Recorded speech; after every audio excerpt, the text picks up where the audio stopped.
Against all odds, in the middle of a Pennsylvania pasture, a town begins to sprout up around a thriving factory. All of these folks who moved to Hershey not only got employment, they got a decent, really an excellent home to live in. In 1906, in response to numerous suggestions from local residents, a swath of Derry Township is named Hershey, Pennsylvania. Milton Hershey's mark is everywhere. In his new utopia, quality of life is paramount. He believed that recreation was good for you, that learning was good for you, that nutritious food was good for you. So that a healthy environment produced a happy person and a good worker. Both Hershey the town and Hershey the company continue to grow.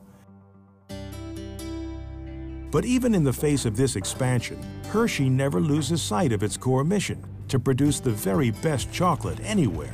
You know, the original Hershey bar is pretty much what we find today in retail settings, from gas stations to convenience stores to supermarkets.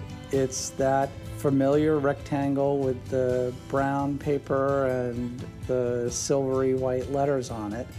It was a big success as soon as it was issued. Milton Hershey's dream of creating a community around his chocolate-making enterprise is quickly becoming a reality.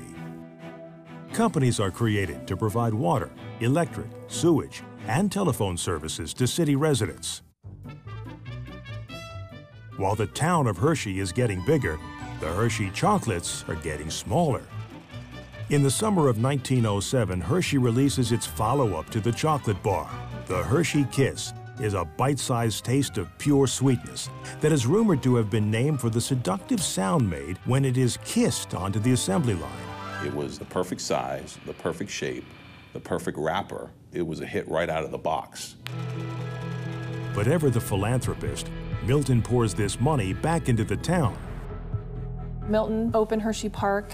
It was a green space in the beginning with, you could go boating, there was a skating rink, there were performance venues, there were electric lights, which was a very big deal at the time.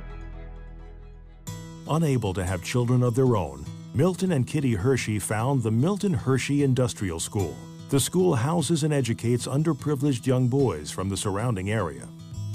Children were very important to both of them, and they put a lot of money and invested a lot of time into the school and the children who went there. Mac Achel and Ken Hadd attended the school in the 1930s. Certainly Milton Hershey School saved me. You were in awe of Mr. Hershey. He was a godfather figure that you looked up to. I think the crowning thing was when he handed my diploma in 1941 and shook my hand.